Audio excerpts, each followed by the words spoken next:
Zoom recording. Well, nothing we said was recorded, so that's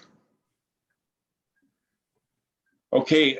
This section, I think we finished this 323 to 950 the last time, but I just wanted to put the three major points that we had in there and see if we wanted to change this 323 to 950. We said we might look at that, changing that title.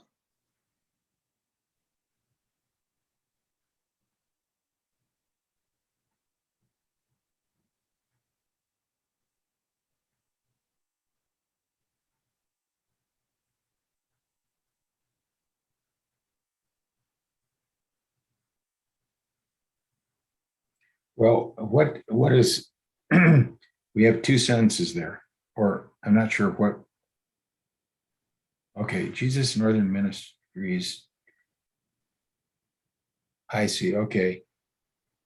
I think if, to start out, we want ministry apostrophe S, if this is what we're saying, right? Jesus Northern Ministries triumph over the old line message affirmed as an.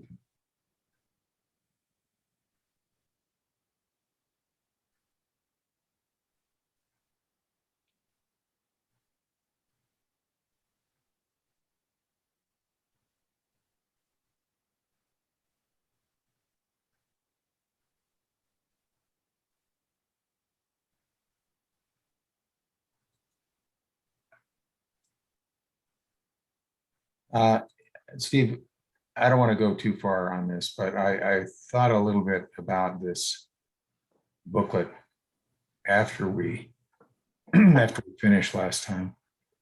And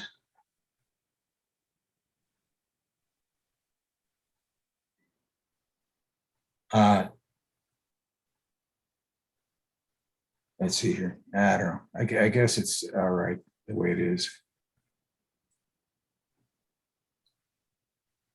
Well, let me just take the very last thing. Jesus' disciples were unclear as to the new implication of his messianic identity.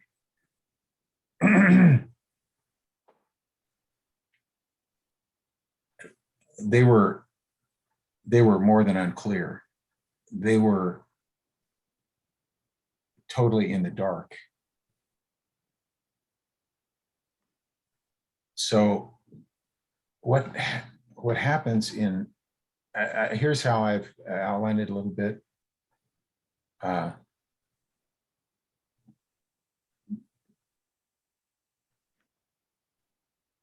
Okay.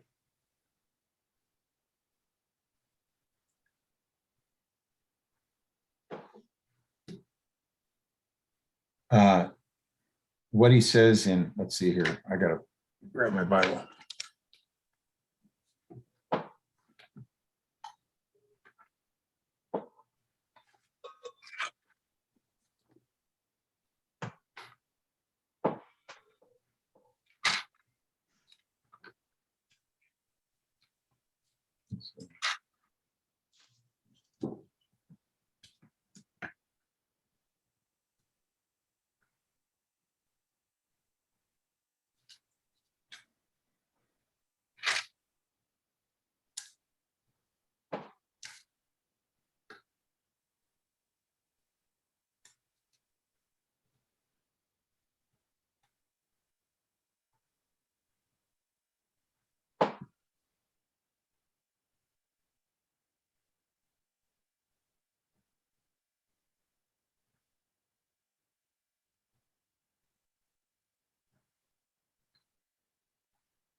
Well, I'm thinking about verse 43 in chapter 10.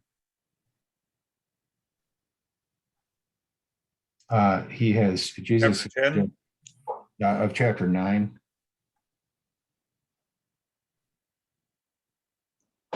Uh, 44 says, "Let these words sink down into yours.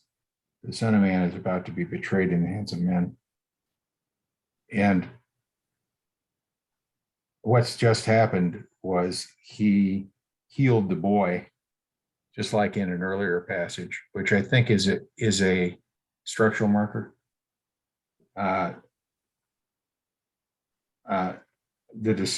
verse 43 says, they were all amazed at the majesty of God, but while everyone marveled at the things, he said to his disciples, let these words sink down to your ears, for the Son of Man is about to be betrayed in the hands of men. So, and then we have the close, 46 to 49, which are, I think, making the same point. So Jesus is getting rave reviews, and the disciples are they're liable. That's not the right word. They are in jeopardy of falling into the same expectation of the majesty of God immediately appearing. And so he says, I want to warn you very strictly. All these rave reviews are going to come to an end. The Son is about to be betrayed into the hands of men. They didn't understand this. It was hidden from them. They didn't perceive it. And they were afraid to ask him about this saying. So they are clueless here. And this is after, and I think the book breaks down, this booklet breaks down this way. Jesus, first of all, manifests his authority, and then he delegates his authority, and then they end up as abject failures. They're unable to heal the boy, and it's because there's something seriously wrong with their thinking about the Messiah. So they know who he is, but they don't yet have a clue about what this is going to involve. Rather than unclear, you could say clueless. Okay, yeah. Yeah. That's what about what's the term hidden? Who's hiding it? Well, it's passive voice, so I can think of a lot of possibilities. It could be hidden because of their presuppositions. It could be hidden because they're allowing spiritual interference by their distraction. And it could be God holding it back because they're not ready for it. I mean, it's passive, and I can think of a number of possibilities. Would clueless or unaware be better? I think this is he rebukes him. How many times here? Verse 47, perceiving the thought of their heart. This is rebukable. So I think they are allowing themselves to be spiritually dull. And the same is true in 49 to 50. What's hidden here is the rebuke, but it is a rebuke, I think. So it's their voluntary spiritual dullness. And this, if so, Steve, this might be a clue to how the book of Luke unfolds. You remember you mentioned a long time ago that you weren't quite confident in presenting how the disciples grow in this book as we have in Matthew. Right. And here we are at the end of booklet 1, and we find out where they are. What they need is a dose of suffering teaching, something like that. So, and I have I'm working with I don't even want to bring it out yet because I don't know if there's anything to it, but I think you can see this book is sort of like Matthew in that sense. This book ends with the disciples at this level of preparedness to carry the message. It's a low level of preparedness. Jesus has tried in this booklet to show them how to both to teach and to do, and they're clueless at this point. So I don't know, maybe that's all that I can say at this point, but I think we want to leave. Is the point really that he showed his disciples? Or is it that they weren't prepared to accept his teaching about this at this point? It's an interesting thing that it is at this juncture that they make the first trip. Right. And so they get exposed to some things that tell them that it's not all going to be in the way that they were expecting. Essentially in 49 and 50, when we understand that he's saying opposition is going to become more intense, there they are scattering their allies. Yeah. That's a good point. Well, maybe that's all that's being said here at the end. Maybe it's all simply an introduction to the following. But I think it's remarkable that, and the way I've got this broken down, I can't remember the breakdown exactly, but he begins with a demonstration of his prophetic authority in this booklet. Then he delegates it to the disciples, and they don't do very well at all. It seems like it's woven into the larger picture of the book. Then again, maybe that's not the point. Maybe John's point is better, that it's a transition into the first book that they do poorly.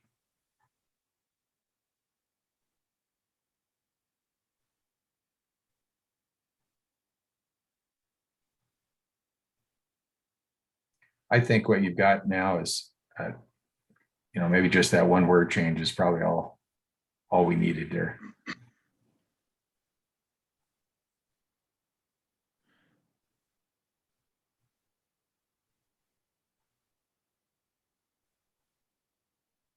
Well, is the point here that he showed them, but they didn't get it?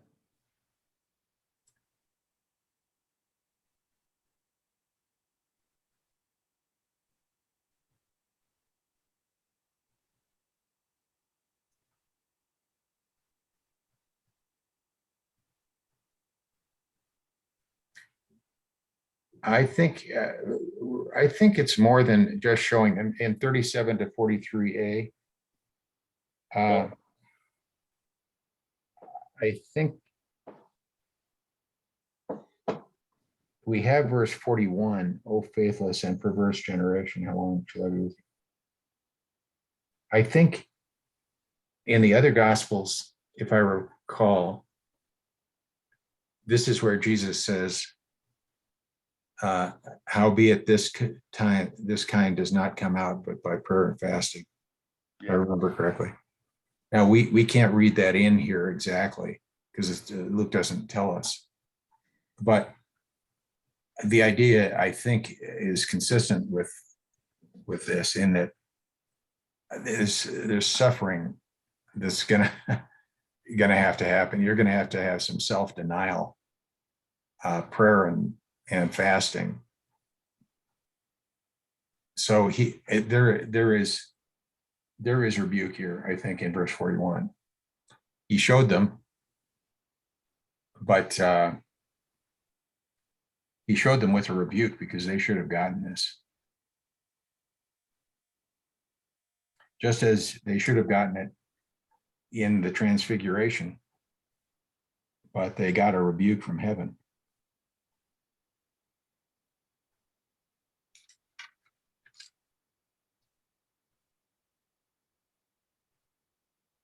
I don't know. I guess I'm not ready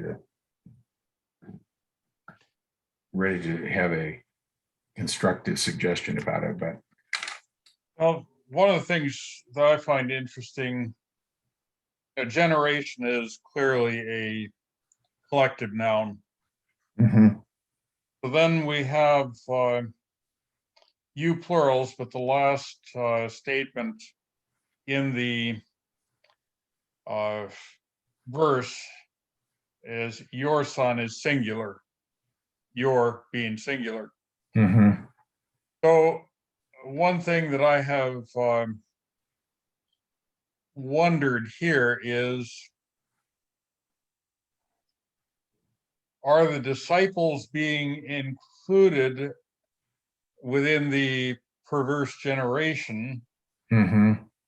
Uh, you know, what are the parameters of this perverse generation? Uh-huh. That's right, John. And I think we talked about this last time, and I had forgotten about that.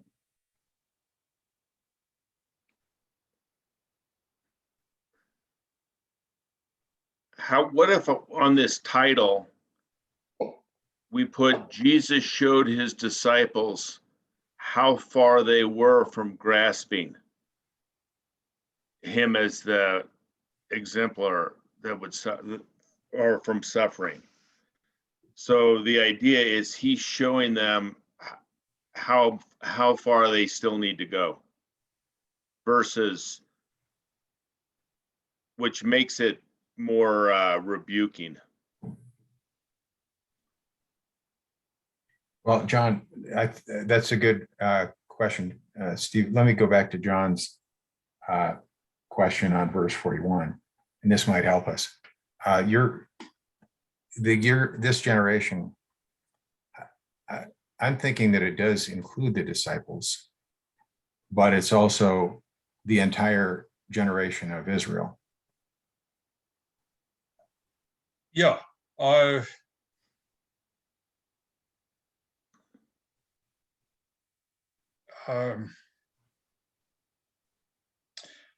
what I was wrestling with was,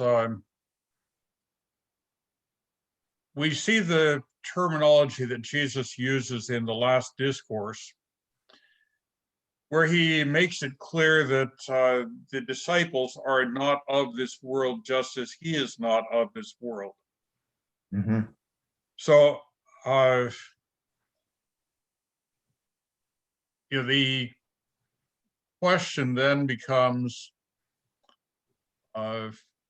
is perverse generation used as a descriptor that would not be the equivalent to world, that is something that the disciples would still belong to? I see. Mhm. So, I mean, Yeah, that's a good point. in other words, Jesus can have certain negative descriptions that the 11 would fit into, and others that they would not fit into. So he has some flexibility there. So, I was puzzling over whether there was any clue on that. Well, hasn't he told them that they have little faith? I believe so, and he does call them faithless. And So here we have a faithless and perverse generation, not just perverse. So they're faithless. They're faithless, and the rest, the other folks are perverse. in which case it would not be a hendiadys. Right. It would not be a hendiadys.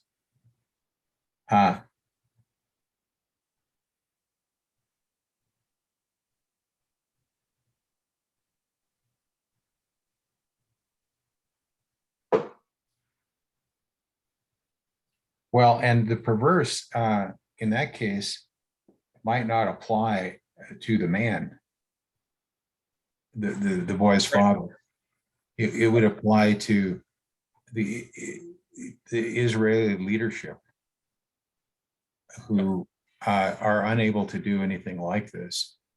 And his disciples would, they got to, the thing, I think we have a theme of rebuke here, beginning at the Mount of the Transfiguration. And then we have that I employed your disciples. And as you pointed out, John, last time, that would be the 9. Because the 3 were not there. Yeah. Now, maybe the 3 don't escape this rebuke either.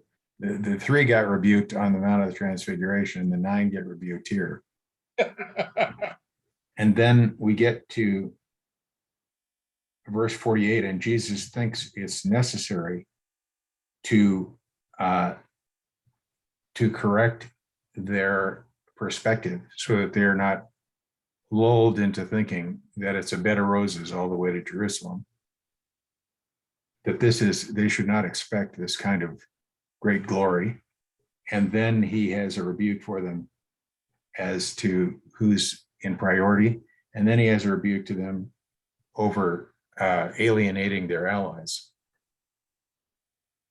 So it seems like that's how this, we had in this booklet, we had Jesus demonstrating his authority, then we had him delegating his authority, and now we almost have him destroying his, not accommodating their delegated authority, but urging them that they had a lot of ground yet to cover. That's what I say. I think that this little section here is all rebuke. So, but I agree with you, John. I think the generation is, the disciples are, for purposes of this pericope, they're included in the faithlessness of the generation.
I think what you've got there, Steve, is as the heading there. I think we should have something though, like Jesus, maybe showed's not the word, showed his disciples failure to grasp, because they're failing here. The idea is they're failing. He's demonstrated what they're supposed to do. He just told them in the last section, feed these people. They can't do it. They're failing. He's demonstrating, and they're failing. Yeah, and are we prepared to say that their failure is based on their lack of self-denial?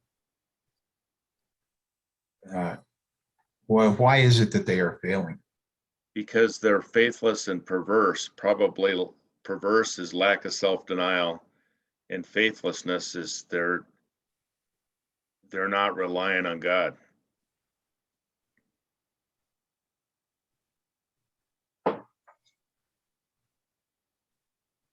Because they didn't go to prayer and fasting. Yeah, no, we They're don't. trying to do it on their own. They're trying to do it on their own, and they're failing. Mhm.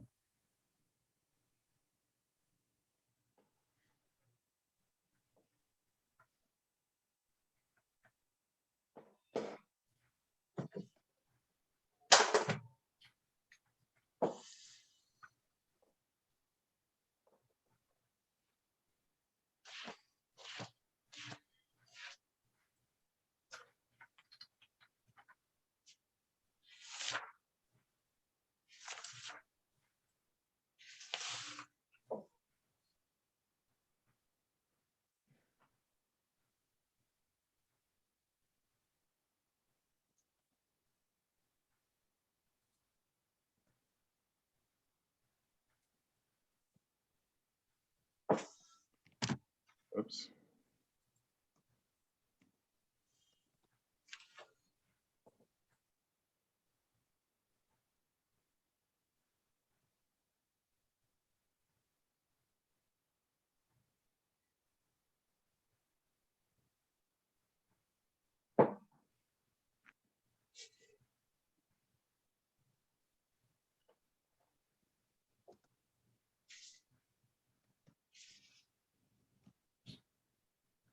Okay, here, Steve, if you, you'll need an apostrophe at the end of disciples. Okay. He rebuked his disciples. It's a possessive. Yep. Their failure to grasp him as their exemplar of suffering.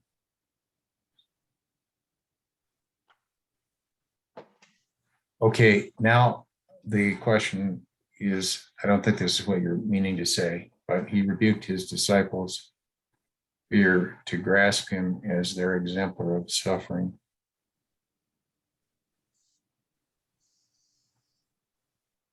Their failure would lead them to suffer.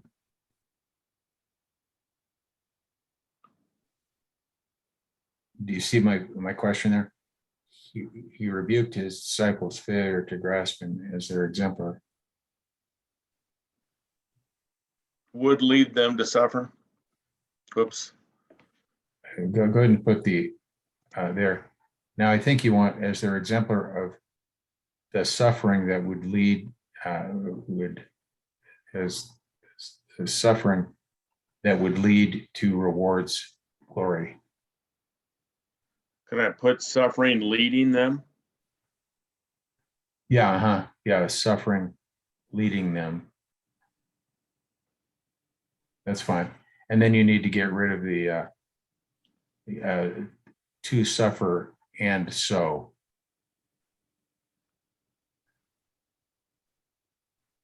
Yeah, leave the two. Yeah, keep going. There, stop. As their exemplar of the suffering, leading them to realize rewards glory. Okay, that's at least a sentence. It makes good sense.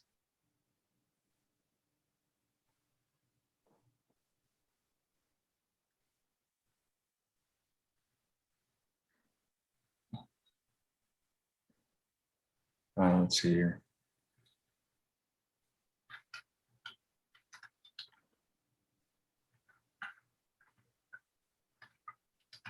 I think that's the point, as you were saying. The point is they're getting rebuked because they're not learning. They're dullards. They're slow on the curve. And John's point is, I think, exactly on target. We leave the first booklet here with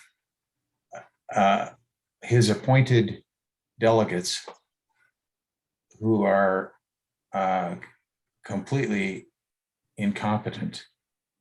They're unable to do what he has told them to do. He told them to go, he told them to cast out demons. You know, that specifically is what he told them to do. he told them to preach and cast out demons. Let me see if I can find that here. Where is that? When he commissioned them in chapter 9, verse 1, he called his 12 disciples together and gave them power and authority over all demons and to cure diseases. And he sent them. And by the way, that's exactly what they cannot do, is it not? Mhm. They can't cure the guy's disease in the case of the boy, the son. They they also don't have power over the demons, which is necessary for them to cause the healing, right? Right, and they can't feed the 5,000. Yeah, they can't feed the. That's also He tells them, feed them. yeah, they can't do that. And this is okay. So they get an F on feeding, and they get an F on healing the boy. I'm not ready to propose this, Mhm. but I started thinking about the word here that's translated perverse. Uh-huh. It's from diastrepho. Now, apostrepho, term that means to repent. Huh. Could this Wow. be unrepentant? Yeah.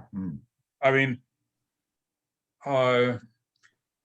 which would be an interesting juxtaposition. They're faithless and they are unrepentant. About the faith. I mean, they're faithless and they're stuck in that rut. Is that what you're saying, John? That would be a possibility. So, I mean, that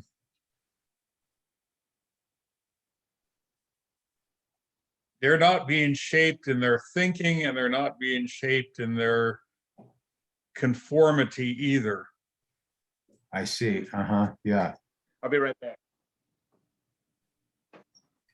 I've got BDAG here. Let me see what they're saying about. Yeah, it's a passive form. I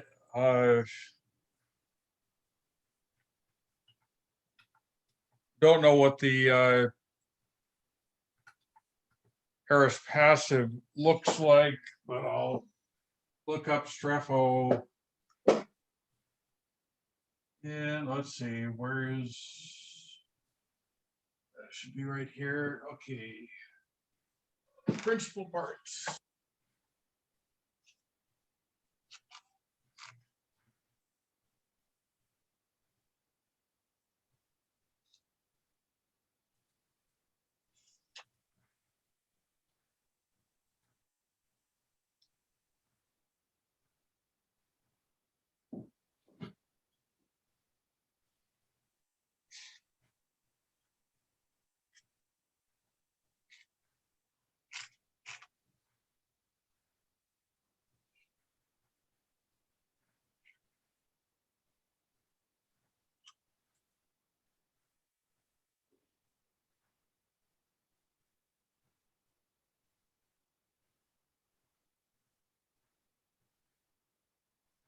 One, two, three, four.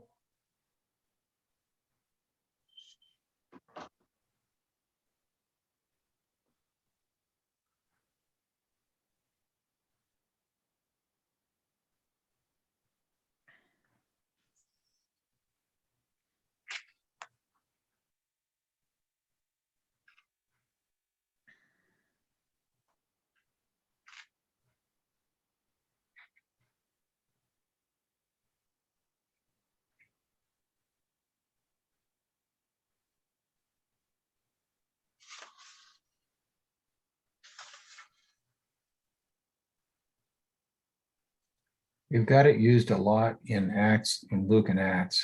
Yes.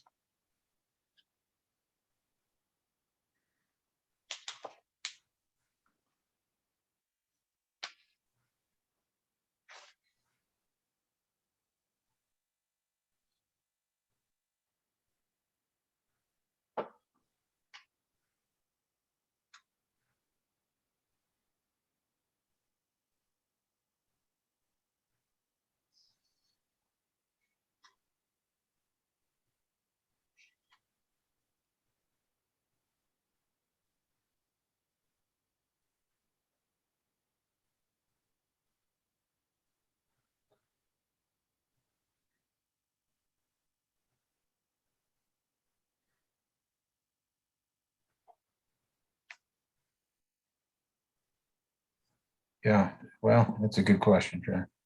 What's the question? Still in the same one that I asked. Oh, okay. Yeah,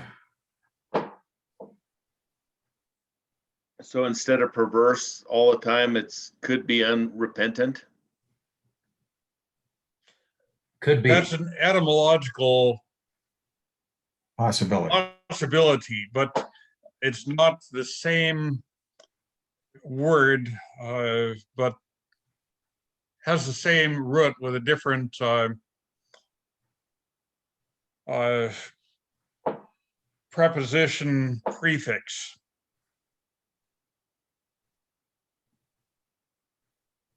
But it's, I mean, strepho means to turn. So, I mean, when they're rendering it like crooked, that's made it turn, but it's made it turn in the wrong direction.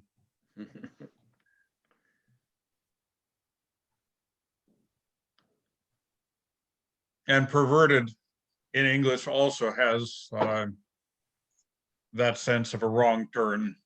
Mhm.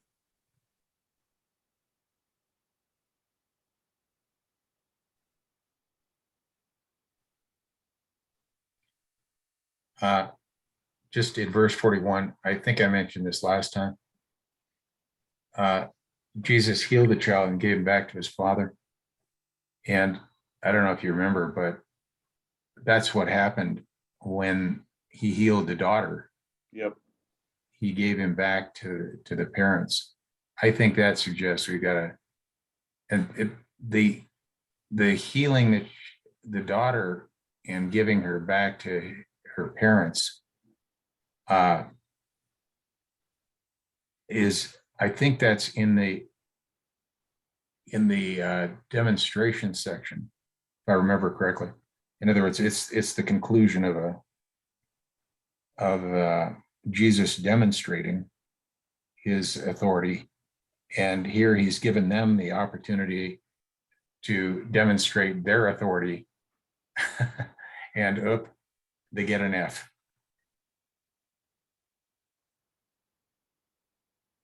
They're not able to do what he does, even though he has commanded them to do so and given them the authority to do so. I think that's why they're faithless. He told them, go and do this, and they're not doing it.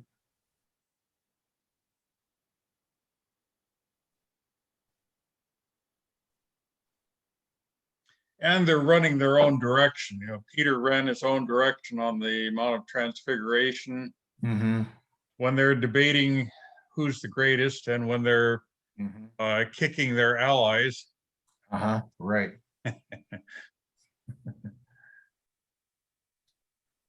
Yeah, wrong direction.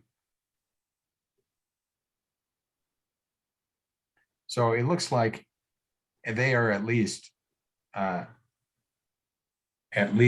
part of the generation whom he is rebuking.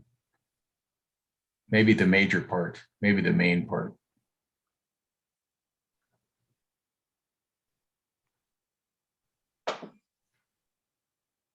Yeah.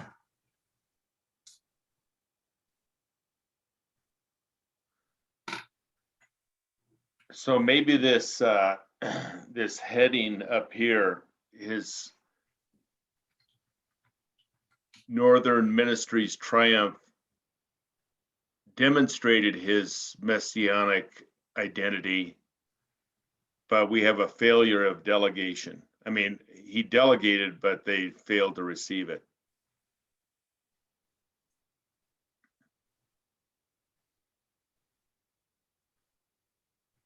Yeah. Now, like a good writer, Luke is leaving us in suspense at this point. We realize Jesus has demonstrated his prophetic authority, and he's tried to delegate it, and it's an abject failure. Maybe successfully demonstrated.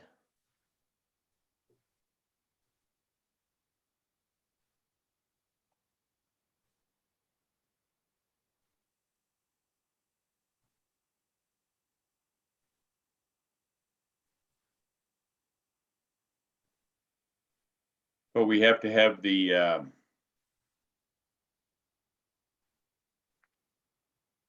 disciples failed to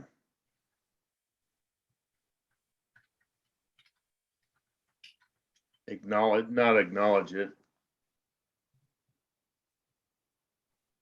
To learn it.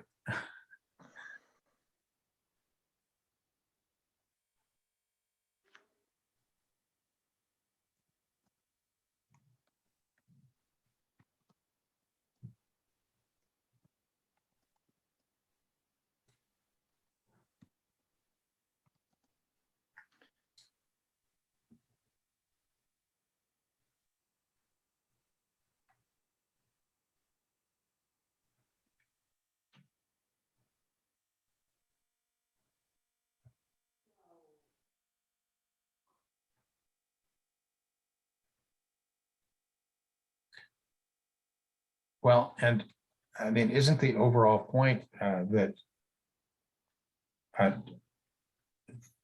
well, let me try to follow up on what John said.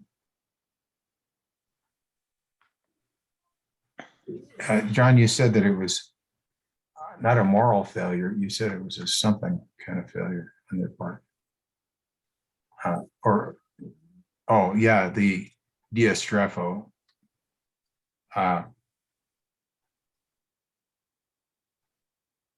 What is it? What is it that is driving this? They're not getting the message of humiliation and suffering.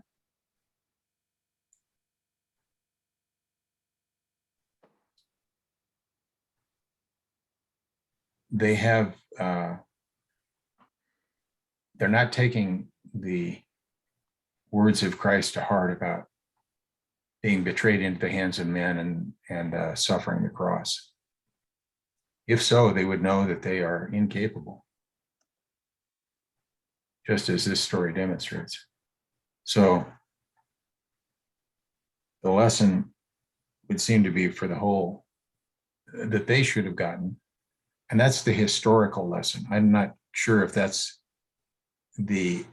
Luke's purpose here, but the historical lesson for them would be humiliation and suffering.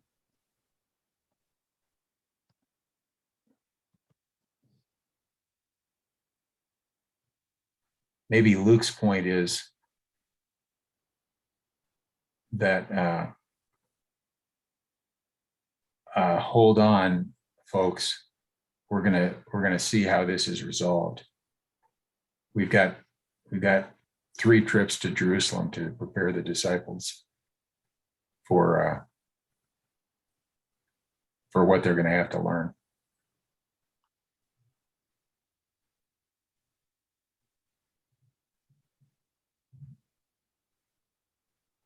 That would be the literary purpose.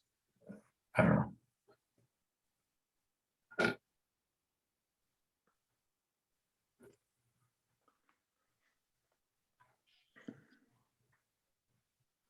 Maybe grasp isn't the right word there. I don't know. Let's see here. If it is worded this way, disciples become the subject, but all the way through, your points are much more focused upon what Jesus did. Okay. I thought that was going to happen when I changed it, but it shortened it. I didn't want to put "and his disciples failed to grasp it" at the end. So I should have it back the other way.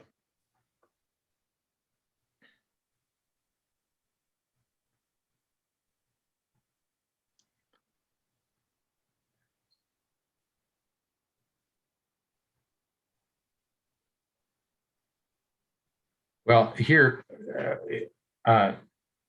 what if you can make you can make a clause out of his northern ministry's triumph successfully demonstrated. It's a noun clause, a content clause, right, John?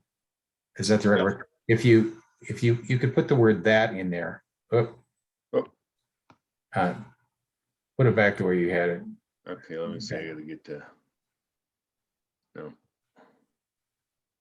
Sorry, I gotta get to the, Home. Yeah. Okay, now we can't see what you're changing. Keep Control Z, just hit Control Z.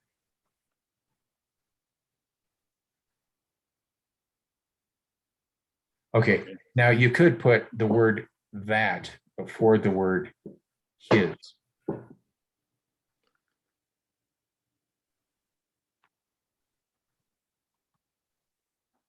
That's a pretty, I mean, at least that's one way of doing what you're trying to do, I think, but that's a pretty convoluted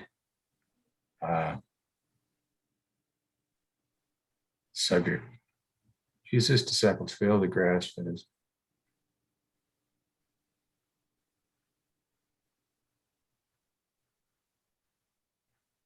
I'm not sure that's what you're driving at.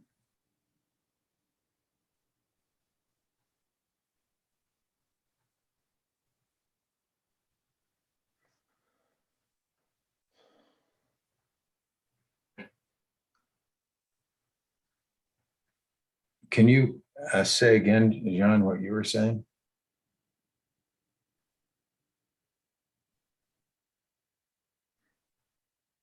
Now, this is where Steve was starting. Notice Jesus is the subject of most of the points below. Mhm.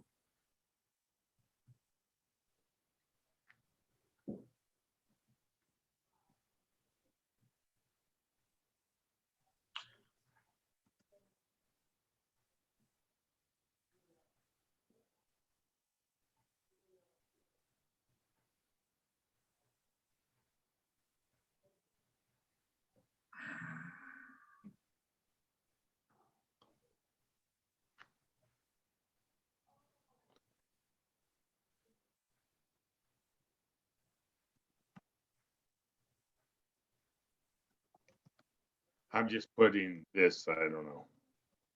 I know it's not the right word, but.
Something like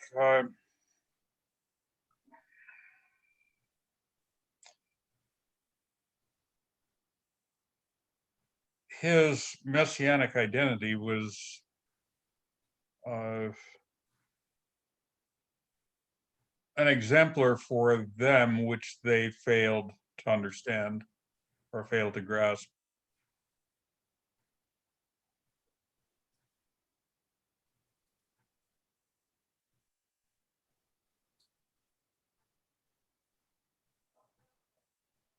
Yeah, the full weight of his messianic identity, which is the part about who do people say I am? You're the well, who do you say I am? You're the Christ. At that point, he begins to tell them. He gives them the further implications, so they fail to grasp the further implications, the full implication of his messianic identity. That was a theme that we identified last time.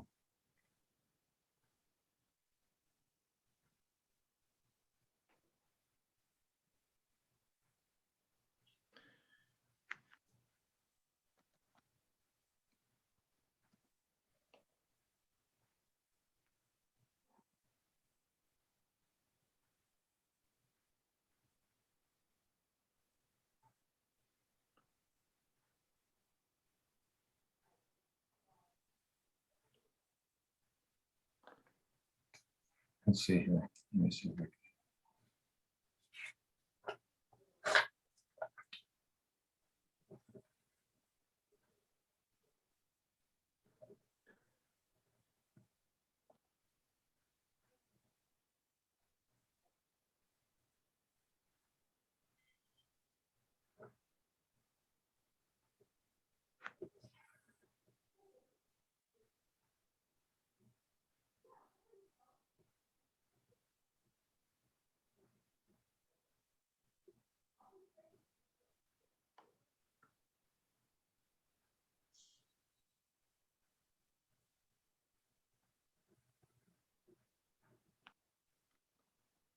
What did you say, Lon? Fully, Yeah, let me think about it for a second. I'm trying to write something down here, and I may be able to figure out what I was trying to say.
Well, this would be a sort of first stab, and it's probably a long way to go, but it would be something like this. And don't write this down just yet, but Jesus' efforts to delegate his messianic authority to the 12 disciples came up short, despite his successful demonstration of that authority, owing to their faithlessness. That's way too long. Go ahead, John. Sure. I think I'm seeing something with the transfiguration here. And with Peter's confession and so forth. They catch one side of it. You notice all we're saying here is his humility and suffering, but there will be glory.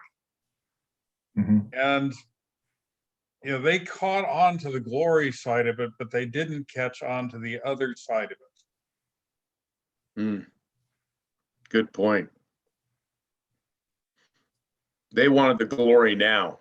They caught the glory part, but they thought it would be then. Well, it wouldn't be then owing to their faithlessness. It would be owing to their misunderstanding of the implications, or their something with it. Owing to their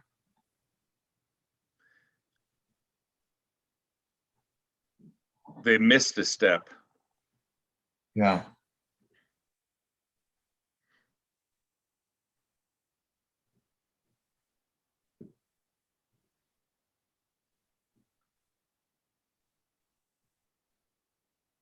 Have either of you gotten the book there by Talbert? You ordered books? I only got the Acts 1, but I started reading that. It's good. With regard to John, I got further along, and what he's part of the Johannine school of thought type of thing. And so what it turns out, as I got into the last discourse, it became evident that First John is the template through which he sees the Gospel of John.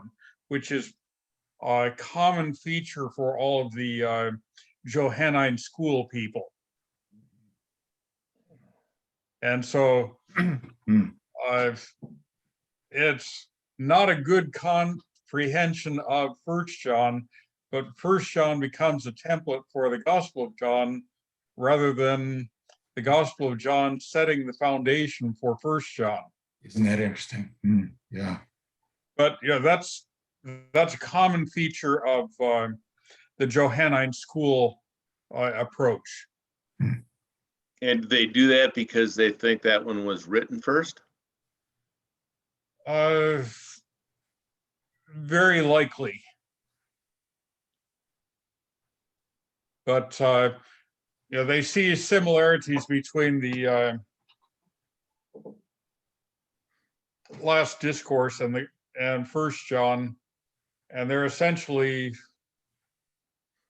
seeing it as an apologetic for those that are within the Johannine school and Wow. so forth. So I mean, it becomes a very convoluted view of the Gospel of John, but if a person realizes that's what he's doing, it makes it easier to sort through and catch things where he's made a good observation, despite being completely lost. By the way, he was a professor at Baylor. That's where his career was. Yeah. I've got the Luke book also. I haven't really had the time to dip into it, but here's somebody who's apparently schooled in rhetorical criticism. Yeah. Which is good. He had a really good comparison between Peter and the things that he went through, and then Paul and the things that he went through. They're almost identical. Yeah. And I hadn't seen that before. So that was Yeah. event after event was exactly the same, which Sure. further strengthens the case that it's about Paul. Yeah. Mhm. Now Hodges said, I think that was first observed, if I remember correctly, by the commentator Rackham, Racham, Rackham, in the about 1900s, early 1900s. But yeah, isn't that something, Steve? Oh, it was amazing. I mean, it's in fact, I'll get it real quick. I'll be right back. Well, John, I'm glad you tipped us off. I got the set of four books. Somebody sells them that way, and I got the four for I think $4 a book or something like that. And so I can't wait to dive into them, but I'm not quite ready to do so just yet. Yep. My strategy, John, is maybe I'm a slave to old school, but it seems like you have to wrestle with the book yourself first and do your valiant best to try to figure it out for yourself, especially the outline at least. Oh yeah. Before you dive into somebody else's, or they're gonna prejudice you as to what's really going on. So yeah, I put some disclaimers there because I have noticed when he sets up chiasms and that he gets synthetic and it can look like it works when it doesn't. He was attracted to the chiastic model of John 1 through 18 that's been proposed, but when one notes that logos is not used after verse 14. Mhm. When one makes the last section paralleling in the chiasm 1:1, it's okay. This has clearly gotten synthetic. Right. Yeah. And I'll tell you, that's a hill to fight on, isn't it? Yeah. If people don't get that, they're in big trouble. By the way, it looks like the old Schofield Bible and some of the Catholic liturgies took the prologue as 1 through 14. How about that? Uh-huh. So here's what he says. In 2:1 through 4, a special manifestation of the Spirit to Peter. In 13:1 through 3, a special manifestation of the Spirit to Paul. 2:14 through 40, apostolic preaching results in the Spirit. 13:16 through 40, apostolic preaching results in the Spirit. 3:1 through 10, a mighty work follows, the healing of a lame man. 14:8 through 13, a mighty work follows, a healing of a lame man.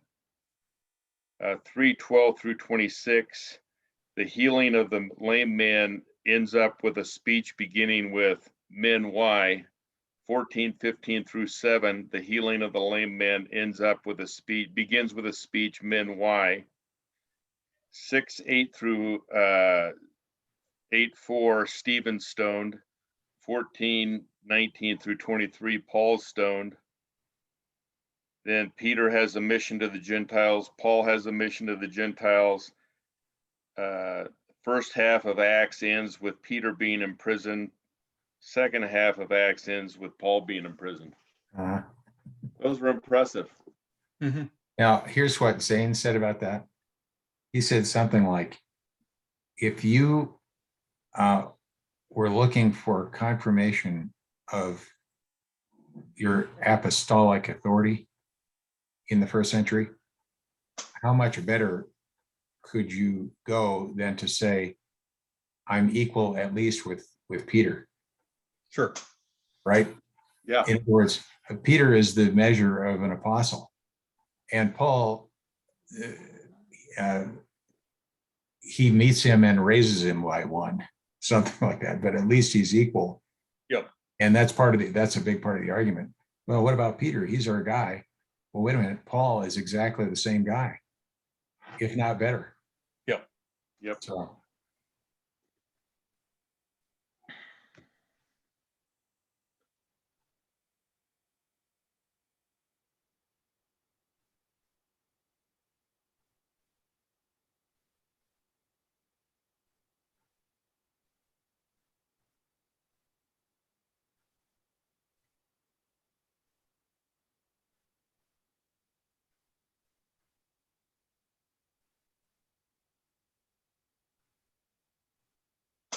What if we had something like, although Jesus' northern ministry showed his messianic identity,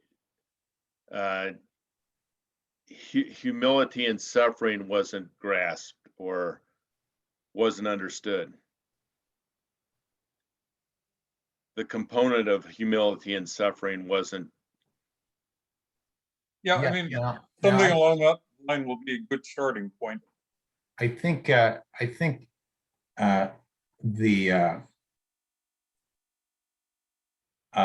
showed his go ahead. I'll just use it successful. Although we don't want to start with a concessive clause, but we'll get to that.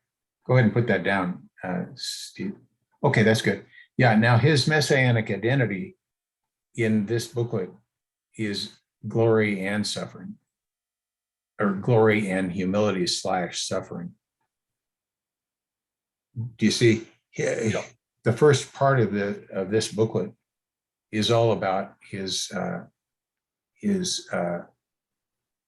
deeds. messianic deeds, and then he tries to get his disciples to follow. But they're missing the key.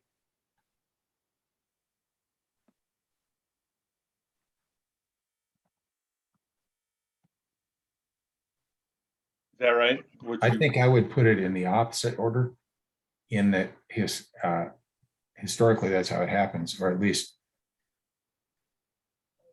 in this booklet, the glory comes first, right? Even though he's going to say that the order is reversed as in the future, but he does show his messianic power. They wouldn't have been attracted if the first thing he was teaching them was. Yeah, I think I can go back to being a farmer or a fisherman.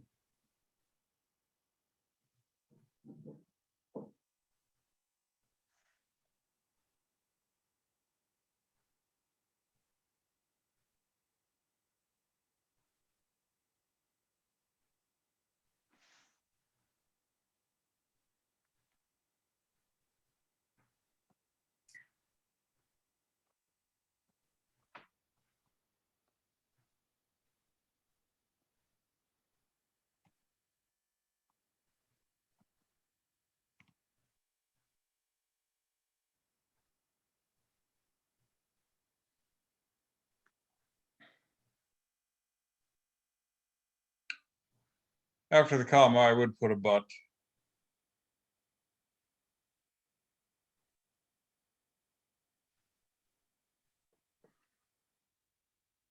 And you don't want an apostrophe after disciples. All right, I'm sorry, that's an apostrophe. Sorry. What's that? Did I say apostrophe or comma? Either way, it's You said apostrophe. Oh, did I? Oh, okay. At least that's the way I understood it.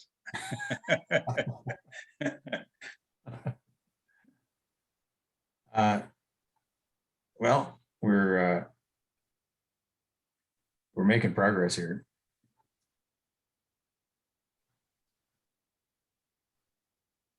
I don't think you need the but after all, Steve.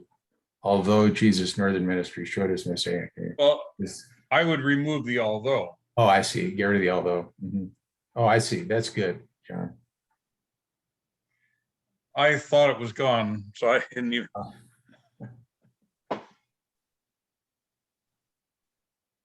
Because I remember you had raised it earlier, so I thought it was gone. Well, that makes sense of this section now. I think I think we're well on our way to getting this booklet.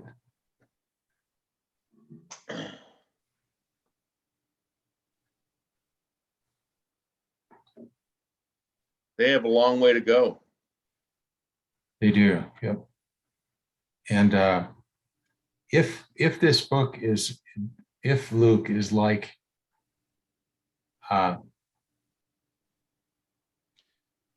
Matthew, we have, well, and I don't know if we're ready to say this yet, at least applicationally, this is the first step, isn't it? Humility and recognition of suffering. Yeah. On the way toward productive Christian ministry. Let me say something reinforcing what we've got here.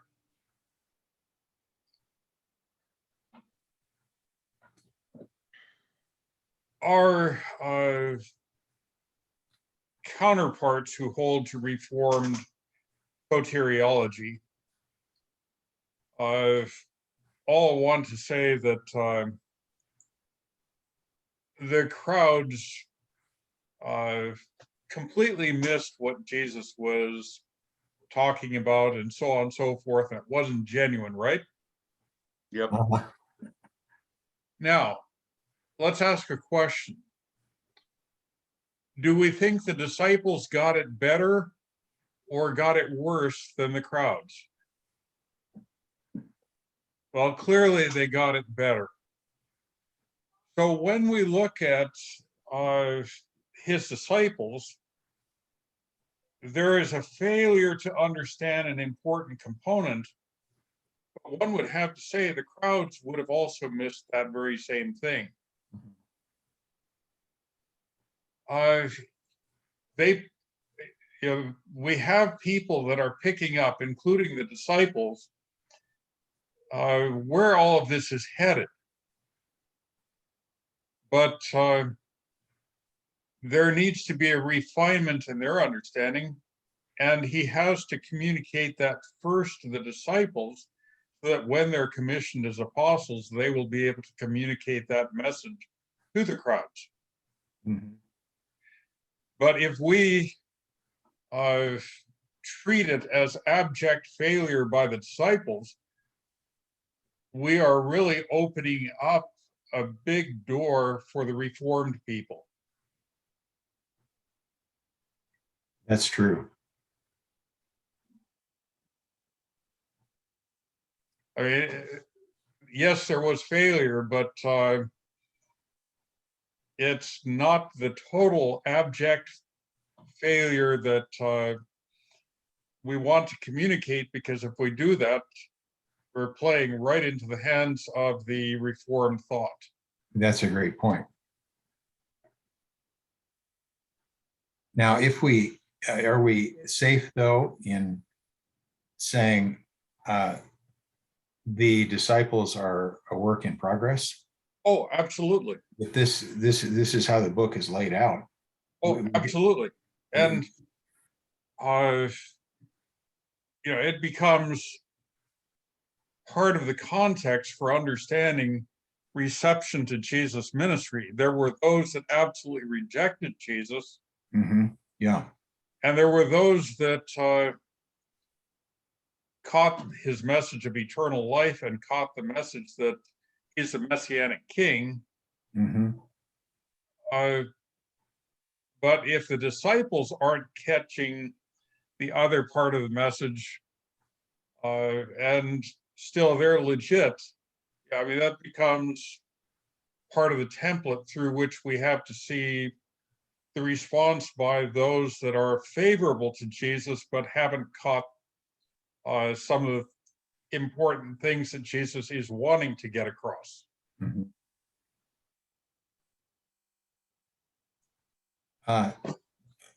There are two sermons in this section, if I'm not mistaken. We have the Sermon on the Plain, which gives kind of an overview of the kingdom in a way, or an overview of his kingdom teaching. Maybe a summary, I don't know if you want to call it that, but anyway, a slice of his kingdom teaching.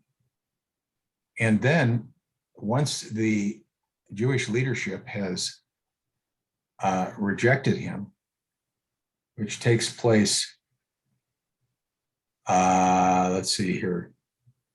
I don't know if you have it on the sheet there, but there is, it's in something of the same order as in Matthew. Chapter 8. Is it chapter 8? Yeah. So that's when he gives the parable of the soils.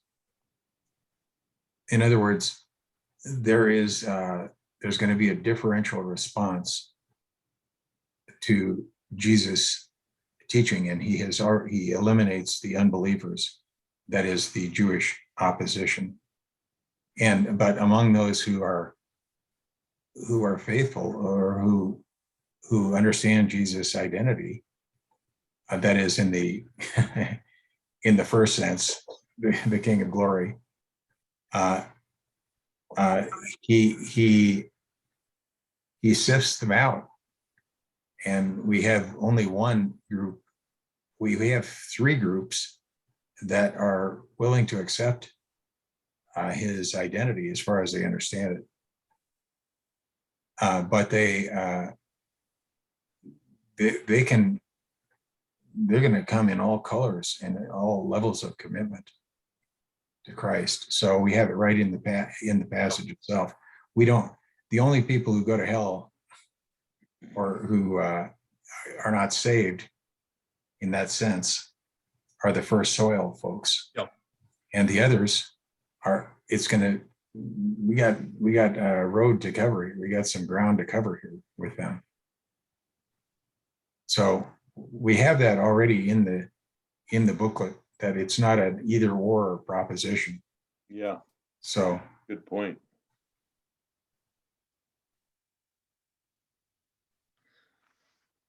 Yeah, those views that take it that only the fourth soil is saved, they'd have to say, wow, Jesus had a ministry that there are 11 people that prove faithful. 11 only.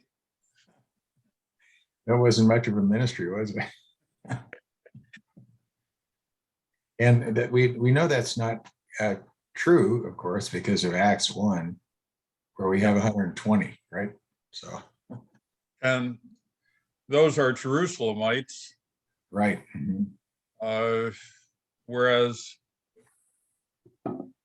when you're looking at Jesus' ministry, most of it was in Galilee. So, yeah, it's not representative of his whole ministry. Right. Mhm.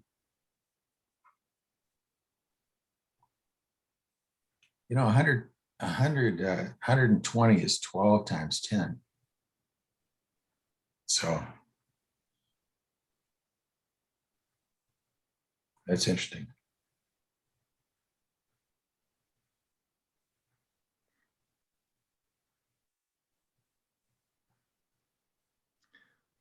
Okay, I think we're good with that right now, huh? Yeah.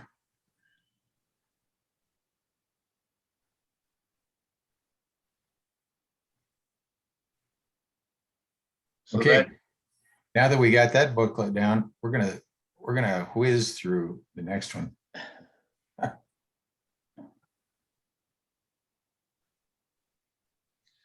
This is only a minor shortening, but for your main point, it could be dropped down to determined instead of determination.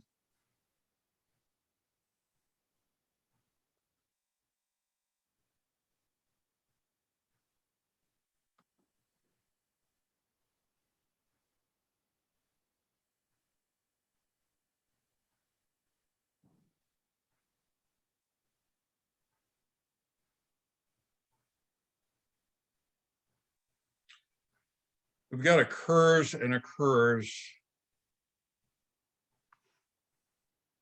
within the parentheses there. You could put a comma after the trip 1 and then get rid of the second one. And then you can get rid of it. How's that? Sure.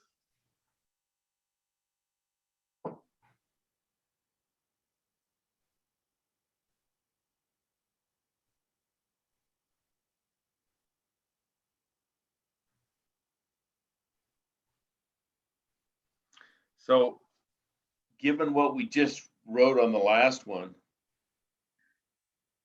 is this more about him displaying the suffering?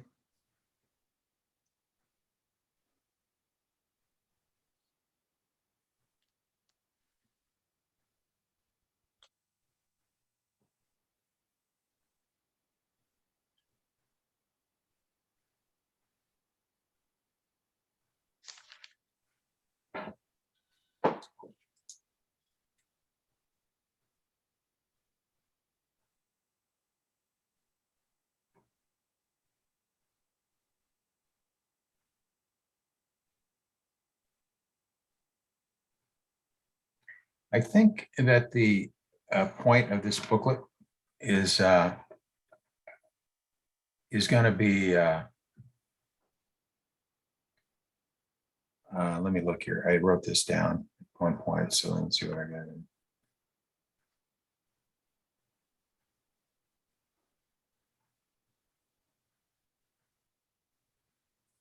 There is a lot of emphasis in this booklet on watchfulness.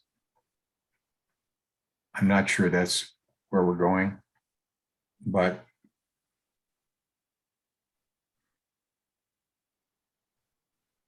what do you have, Steve, under Jesus explained his first advent is to save people? What, Let me get, can you open up that? You can just double click on the plus sign there, Steve. See where it says Jesus? The second, Which one? no, the third one, Jesus, double click on that. Okay. Okay, that's all we have on that. It's the inclusio to the destruction of men's lives. See 13, 18 to 20. Okay, so.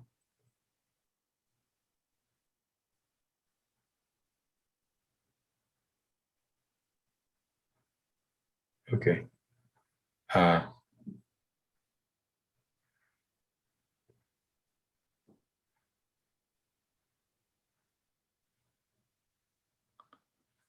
this is where we had all that hear and heed. Uh-huh.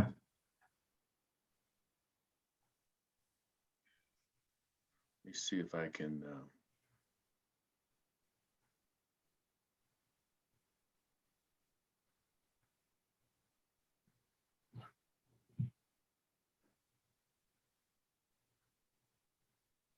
I see a mistake in the New King James Bible.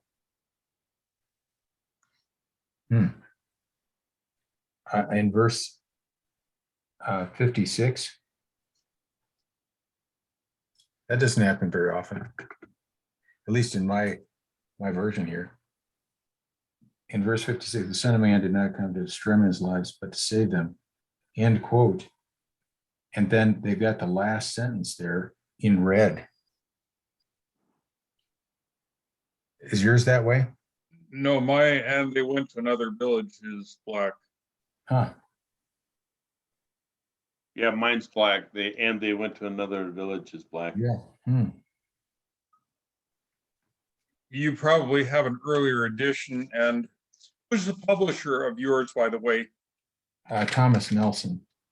I recommend that you move away from Thomas Nelson on the New King James. Uh-huh. I'll show you something about mine that is not in yours. Okay. Now, you'll notice if you look here at my text, Lon, I have large print, but notice it's real paragraphs. Oh, I see. Uh-huh. Yeah. I don't like the Thomas Nelson New King James because they treat every verse as its own paragraph. But if you get the Holman editions of the New King James, they have true paragraphs.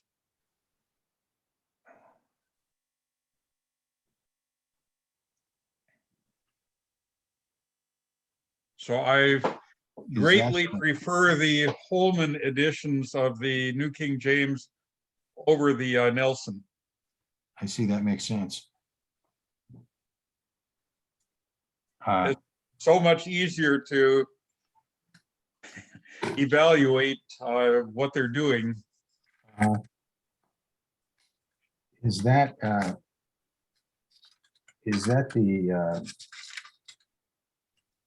influence of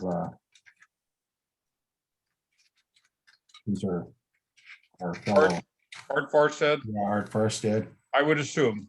Mhm. Yeah.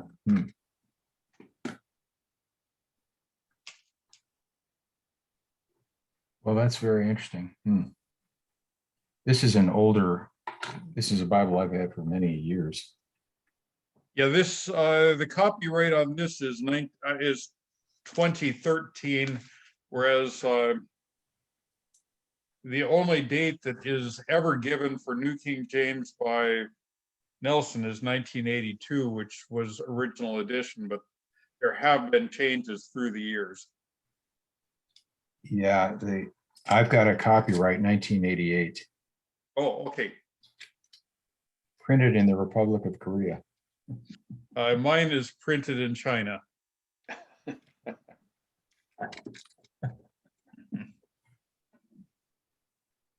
Hmm. Be careful, it could have a chip in it. Could have COVID in it, implanted.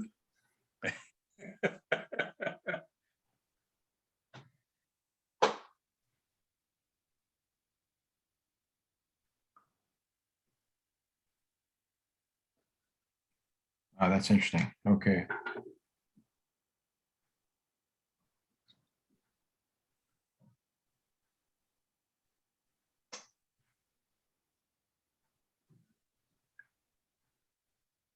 Okay, if your sentence there, it says Jesus explained his first advent is to say, I think you want Jesus explained that his first advent is to save people.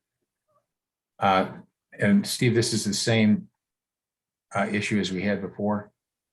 You've got a complete sentence there. His first advent is to save people. So if you're going to have an object that's a complete sentence, then Okay, in English, we want to put that there. an object marker, which is that. Okay,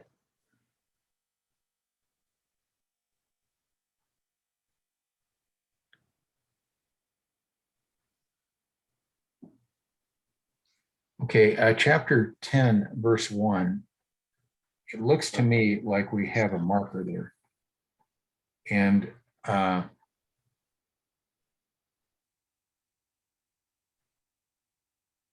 what that would do is, because it says after these things, the Lord appointed 70 others. When you see the after these things, which is what in Greek it's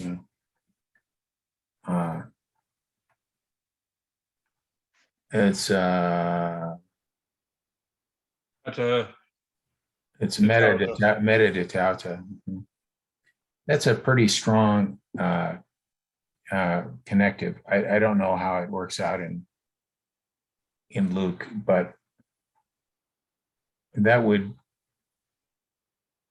suggest that we've got, we're moving along here, and that would turn verses 51 to 62 probably into some kind of an introduction to the booklet. That's my guess. Let's see here. What do I?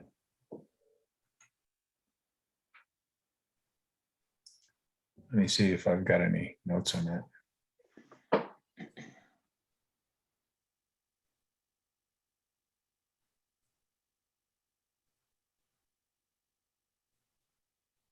Now, it could be the introduction just to, I don't know.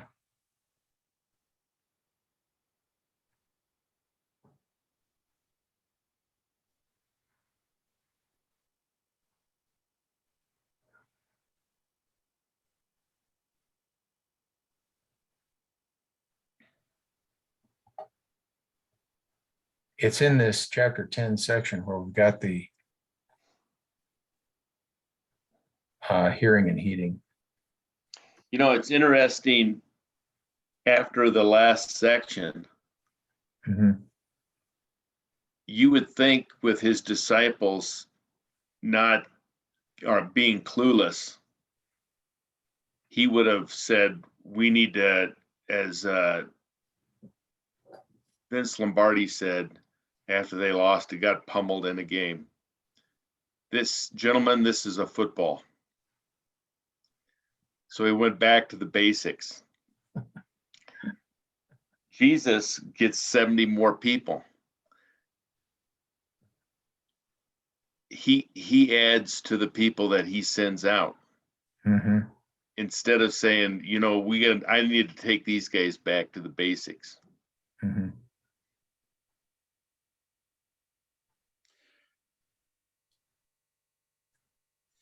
Obviously, Luke doesn't say anything about this, but the 12 would have been present for his instruction to the 70. Mhm. becomes an easy way to present the basics. Okay. That's a good point, John. Mhm. Maybe Vince Lombardi got something from Jesus. Yeah, and he says appointed 70 others also. So that would suggest that Oh. they all got the same instruction. Well,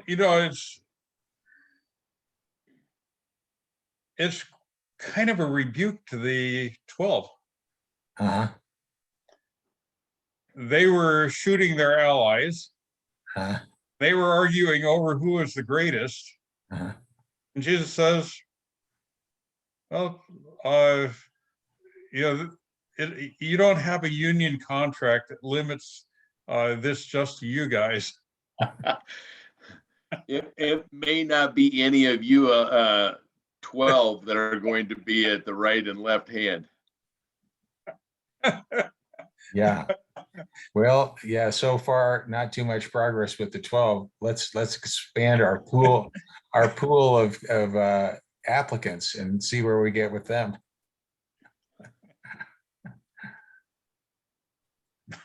I never had looked at that from that possible vantage point. It's definitely a possibility. Yeah. All right, guys, we're at noon. Okay, one Okay. last thing, verse 17. Then the 70 returned with joy, saying, Lord, even the demons are subject to us in your name. Like about a slap in the face. Yeah, them 12, they couldn't pull this off, but hey, everywhere we go, the Dutch. That is good. That is so.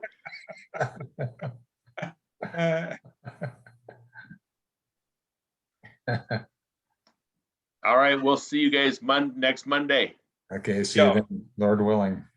All right, Lord Take willing. care. Thank right. you. talk to you. Good stuff today. Thank you for that. Yeah, it was lots of good study there. Yep.